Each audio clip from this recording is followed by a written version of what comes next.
Bank খাত শক্তিশালী ও দুর্বল ব্যাংকগুলোকে বাঁচাতে জোরসোর প্রচেষ্টা চালাচ্ছে সরকার। দেশের ব্যাংক খাতকে শক্তিশালী করতে দেওয়া হবে বিশেষ বরাদ্দ। এই শিরোনামে একটি প্রতিবেদন তৈরি করেছে বাংলাদেশ প্রতিদিন, যেটা আপনারা স্ক্রিনে দেখতে পাচ্ছেন। প্রতিবেদনটি প্রকাশিত হয়েছে ৮ মে ২০২৫। তো কি বলা হচ্ছে সরকারের পক্ষ থেকে, এ বিষয়ে বিস্তারিত তুলে ধরবো আজকের এই ভিডিওতে। প্রিয় ভিউয়ার্স, স্বাগতম জানাচ্ছি আজকের নতুন ভিডিওতে। আপনি যদি আমার চ্যানেলে নতুন হয়ে থাকেন, এরকম গুরুত্বপূর্ণ ভিডিও পেতে চ্যানেলটি সাবস্ক্রাইব করে সাথেই থাকুন। ভালো লাগলে লাইক, কমেন্ট, শেয়ার করুন। সম্পূর্ণ ধারণা পেতে ভিডিওটি না টেনে শুরু থেকে শেষ পর্যন্ত দেখুন। চলুন শুরু করা যাক।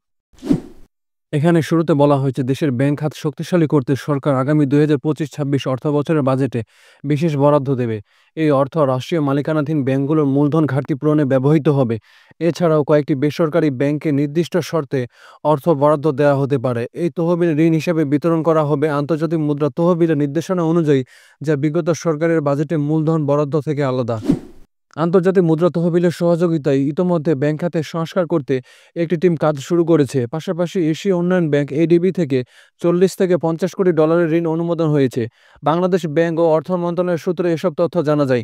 বাংলাদেশ ব্যাংকের সর্বশেষ তথ্য অনুযায়ী সরকারি ব্যাংকগুলোর মূলধন ঘাটতি রয়েছে ৬৫,২৬৭ কোটি টাকা, যেখানে শুধু সোনালী ব্যাংক ও বাংলাদেশ ডেভেলপমেন্ট ব্যাংকের পর্যাপ্ত মূলধন রয়েছে।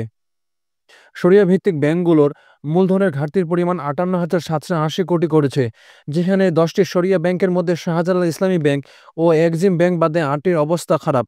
মূলধন ঘাটতি রয়েছে বেশ কয়েকটি প্রচলিত ব্যাংকেরও। বাংলাদেশ ব্যাংক ও অর্থ মন্ত্রণালয় ব্যাংক খাতের কঠোর সংস্কারের উদ্যোগ নিয়েছে। সেখানে মূলধন সহায়তা দেওয়ার জন্য একটি প্যাকেজ দেওয়া হবে। এ বিষয়ে বাংলাদেশ ব্যাংকের এক জ্যেষ্ঠ কর্মকর্তা বলেন, ২০২৪ সালের আগস্টে রাজনৈতিক পট পরিবর্তনের পর খেলাপি ঋণের সঠিক পরিমাণ প্রকাশ হওয়ার ফলে অনেক ব্যাংক আরও বড় আকারে মূলধন সংকট পড়েছে। গত বছরের ডিসেম্বর শেষে ৬টি রাষ্ট্রীয় মালিকানাধীন বাণিজ্যিক ব্যাংকসহ মোট ১৯টি ব্যাংক সম্মিলিতভাবে ১,৭১,৭০০ কোটি টাকার মূলধন ঘাটতিতে পড়ে, যা অতীতের যে কোনো সময়ের চেয়ে সর্বোচ্চ। এটা বেড়েছে মূলত ৩,৪৫,৭৬৫ কোটি টাকা খেলাপি ঋণের কারণে। ফলে অনেক ক্ষতিগ্রস্ত ব্যাংক এখন লোকসানে চলছে। ঋণ দেওয়া কঠিন হয়ে পড়তে পারে তাদের জন্য। তারা এখন অনেক ক্ষেত্রেই মূলধন ঠিক রাখাই চেষ্টায় ঋণ দিতে পারছে না। এ বিষয়ে বাংলাদেশ ব্যাংকের নির্বাহী পরিচালক ও মুখপাত্র মোহাম্মদ আরিফ হোসেন খান বলেন, খেলাপি ঋণের পরিমাণ বৃদ্ধি এবং অনেক কারখানা বন্ধ হয়ে যাওয়ায় ঋণের টাকা ফেরত না আসায় প্রভিশন ঘাটতি বেড়ে যায়। এর ফলে মূলধন ঘাটতিও বহুগুণ বেড়ে গেছে। একটি বেসরকারি বাণিজ্যিক ব্যাংকের প্রধান নির্বাহী কর্মকর্তা বলেন, বাংলাদেশ ব্যাংক যদি প্রভিশন ধরে রাখার সুবিধা অব্যাহত রাখে, তাহলে মূলধন ঘাটতি কমবে।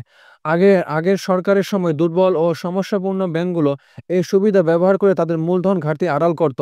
এ বিষয়ে বিশ্ব ব্যাংকের ঢাকা অফিসের সাবেক প্রধান অর্থনীতিবিদ জাহিদ হোসেন বলেন, পুনরায় মূলধন জোগাড় করাই হচ্ছে সবচেয়ে সহজ সমাধান।